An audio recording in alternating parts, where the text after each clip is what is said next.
let's talk about what we really need to talk about. The Jake Paul and Ben Askren fight. So first of all, I can't believe this is as big as it was. Seriously, like when I first heard it, I was like, dude, like this sucks. I'm totally not gonna check this thing out. But then it turns out a lot of people were invested and your boy got invested. So if you watched the fight, if you didn't watch the fight, this is all you gotta know. Basically, man, right before the fight begins, I look over to my sister and I'm like, hey, Jake Paul, he's got the reach advantage, he's got the height advantage, he's got the strength advantage, he's got the speed advantage. Like this is gonna end in the first and second round. And that's exactly what happened. That's exactly what happened.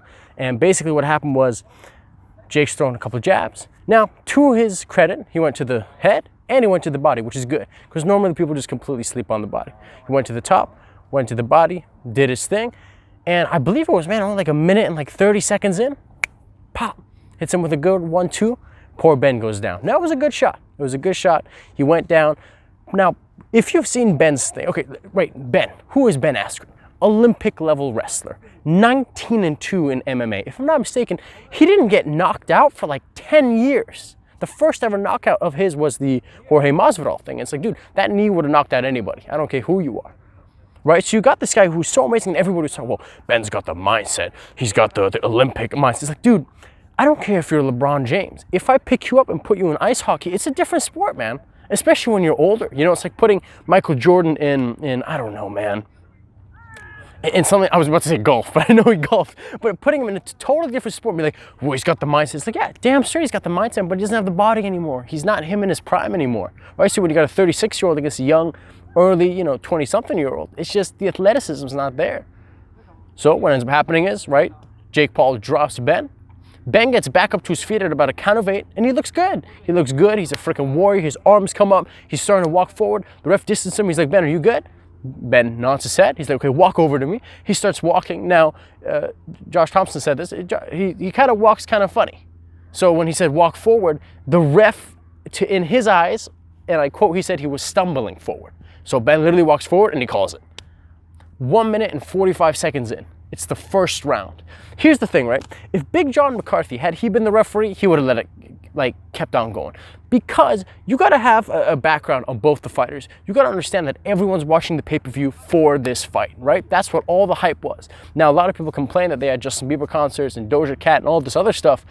I'm in your boat, right? I watch fighting to watch fighting. I don't want to see concerts and any of that other stuff. My sister was with me. She was watching it, and actually, right, when they have those Justin Bieber concerts and all that other shenanigans, that's who they're catering to, right? They're pandering to these other people, the more general, the casuals, right? That's why they have the D'Amelio girls handing them the belt. Like, what the hell was up with that, by the way? Well, why do we have them in the ring?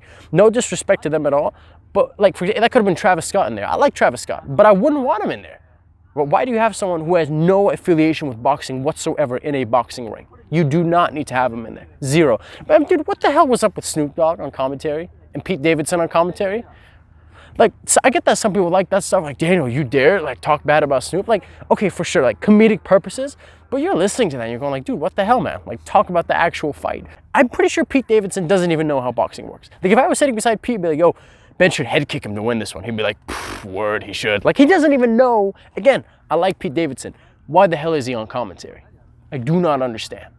It's like if you could have brought Dave Chappelle on commentary. What the hell's going on, man? You need to have someone on commentary who knows what the hell they're watching, in my opinion. But anyways, I know that was an amazing review, guys. I don't even know what to say. People didn't go into it with huge expectations, or I didn't.